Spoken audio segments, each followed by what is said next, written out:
With Summer Eleg's release, we now have updated the current best water team setup. Previously, the best water team before the summer units were out was using Siren, Crown, Helm, Ludmilla, and Mast. In this team, I was doing 31.7 billion. But then when Summer Dorothy came out, now it's using Siren, Crown, Doro, Helm, and Ludmilla, and we got 32.4 bill with that team setup. And now with Summer Eleg's release, we now have updated the new best water team setup, and in this situation, actually, it would be Siren, Crown, and then Helm, and then Elegg, and actually for that one, it's kind of tied between Doro and Lud. In both teams, I actually did 34.6 billion.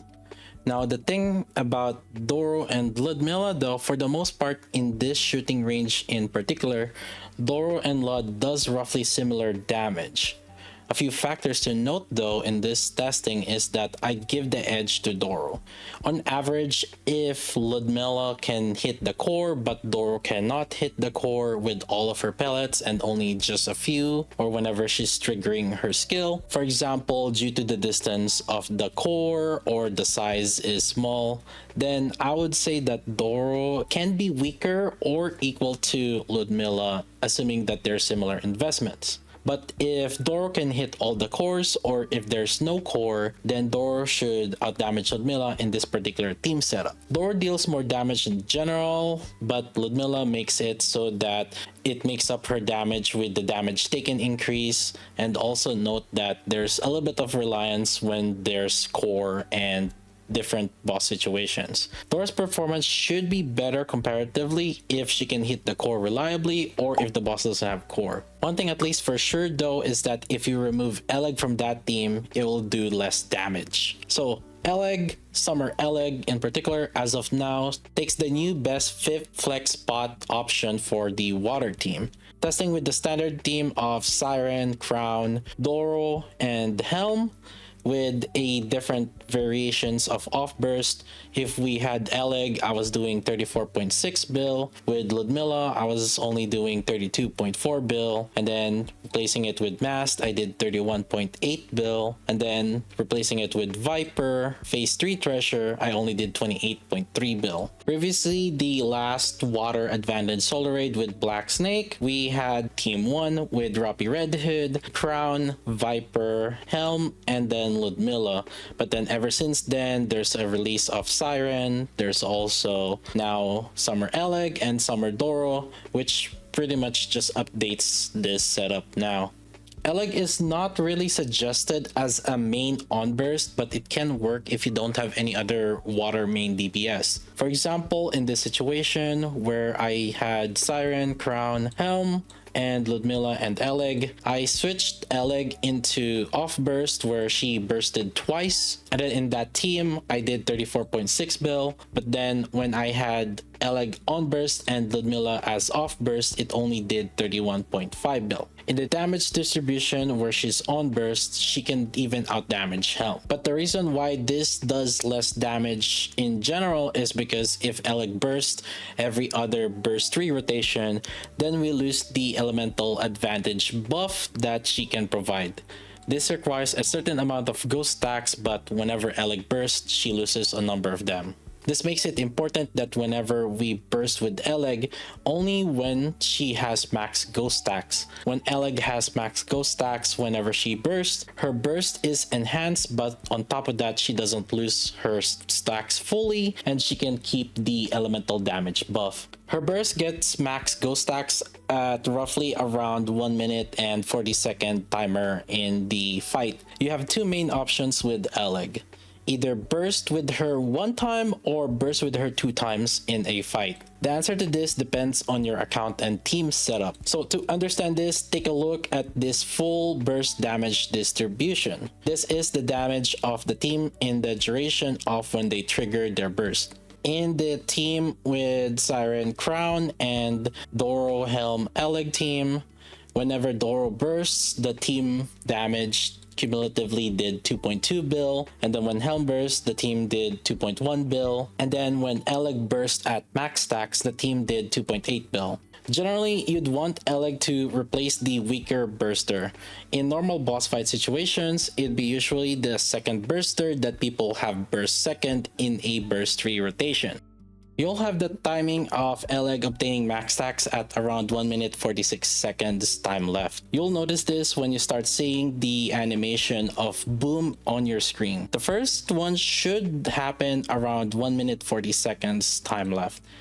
That's usually when the sign that skill 2 is proccing, which indicates that you are already at max stacks. In an efficient cooldown burst rotation with Little Mermaid or Rapi Red Hood, the issue here is you are bursting with the first B3 burster at this time. So you'd want to wait until around 1 minute 30 seconds left, which is when you can use Elegg's burst in replacement of the one with the second burst 3 burster.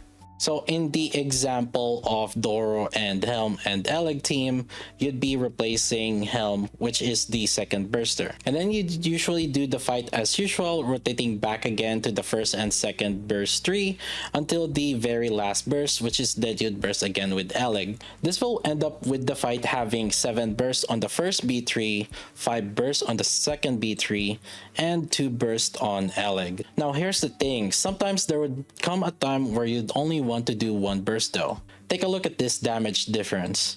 In the parentheses, you'll see how many times I did their burst using similar supports of Siren and Crown. The order there is the first and second B3 burster that rotates interchangeably, and Elegg as the off burst that bursts either once or twice in a fight. In the team where Elegg replaced Ludmilla's burst, Elegg bursting twice resulted in more damage. However, in the team with Doro where Elegg replaced Helm's burst, Elegg bursting only once did more damage. This is because of the opportunity cost with skill 2 damage. When Elegg isn't at max stacks, she's not proccing the second skill as often, however the damage is much more significant during her max stacks burst. So this is a question of, is losing Elegg's skill 2 worth the trade-off of 1 rotation for the second burster? Generally speaking, if Elegg is replacing a burster that doesn't have much difference between their off burst and on burst damage, then it's better for Elegg to burst twice. In this situation, it's true that Ludmilla herself doesn't lose much damage if she doesn't burst. At least in this situation comparatively to Helm, who loses a huge portion of her damage if she doesn't burst. This could end up varying on an account-to-account basis depending on the levels on investment as well. For example, if Ludmilla is much more invested compared to Elegg, then maybe Elegg bursting once, replacing Ludmilla would be better than Elegg bursting twice. That's something you'll have to figure out via testing on your own since each account have varying investments. Another question that come up is, does Elegg work for a neutral element? And the simple answer to that is hell no. There's much more better other supports for her. Just don't even try. So overall, so far, Summer Elegg is a great addition to the main water team. She's currently the best 5th slot flex buffer DPS in water advantage. She can also be used as a main DPS for water if wanted, but there's some overall DPS loss than if you just used her as a 3rd B3 that's on the off burst position. Summer Elegg should have some longevity for water raids for now, and I recommend at least 1 copy. Even if it's just 1 copy, you get your mileage worth with her skill 1. In terms of building Elegg, you can build her with max priority on skill 1. That's recommended to be at max level 10. This is where her buffs come from, so it's suggested to max it out. Skill 2 is a little bit of lower priority and you can keep it at level 4 if you're starving on resources. Ideally, as usual, is to max it out, but resources are tight as usual, so I understand.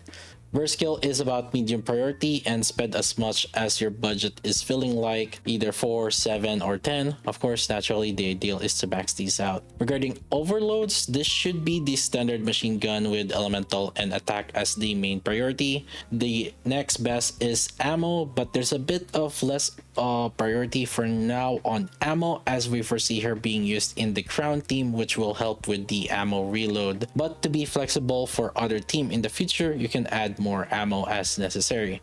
Other flex rolls would be crit rate and crit damage. I take, however, whichever I can get for the 3rd stat for now. Regarding cube, I'd use resilience in crown or reload speed team and bastion in other teams. For doll, R15 should be enough and just convert it to SR5 or higher for mainly for stats and extra ammo. Not very high priority as her bigger role is a mix of both buff and DPS. And for teams, Summer Elegg should primarily thrive on non-duo team, so she should be on the team with Crown or Grave and she'll work as an off-burst. Ideally buffing two other main B3 water burst DPS as well. There's not much to team build for her as it'll change from raid to raid for now, but just understand that her primary playstyle and role, and she should be a good flex to future water solo raids. That's about it for my observations with Summer Elegg. As usual, don't forget to like and subscribe if you guys haven't done so yet. We stream almost daily on Twitch, so be sure to follow there. Also, if you haven't yet, but that's it for now. I'll see you guys next time.